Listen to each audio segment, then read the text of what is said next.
Voilà une chose à laquelle je ne m'attendais pas. Cette amitié avec Bachot. Je ne m'étendrai pas non plus sur cette étrange relation avec un poète mort depuis si longtemps déjà. Je m'appelle Caméra et je vis en solitaire dans une petite maison en pleine forêt. Je pars regarder le monde et ses multiples visages. J'ai faim de sensations diverses. Sur la route avec Bachot, c'est arrivé de façon assez simple. J'étais chez une amie à Montréal et quand j'ai vu ce livre de Bachot, c'est un livre où le poète japonais raconte son voyage dans le nord du Japon.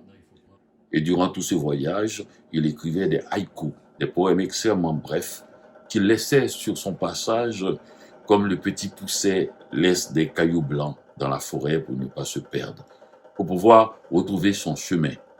Et je me suis dit, c'est exactement la notion d'exil aussi, où qu'on laisse dans toutes ces villes qu'on a parcourues des petits cailloux qui sont des poèmes, des émotions, des sensations qu'on essaie de retrouver au retour afin de trouver son chemin.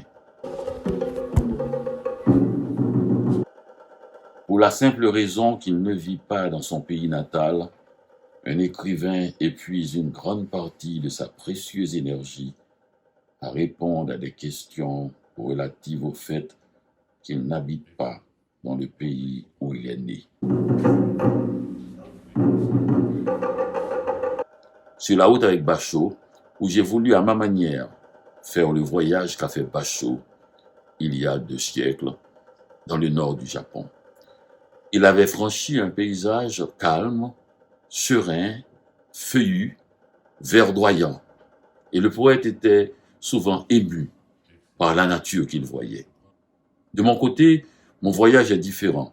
C'est un monde étouffant maintenant, urbain, violent, agressif, avec des images fortement colorées, une sorte de beauté de fin du monde que j'ai vue durant ces années où j'ai traversé le monde afin de comprendre le secret de ces convulsions.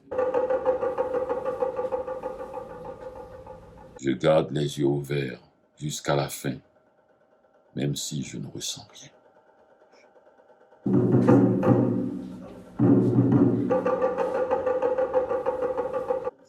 Et à la toute fin, j'ai retrouvé cet ami Bachot, ce poète sensible, méditatif. Finalement, tous les voyages sont pareils.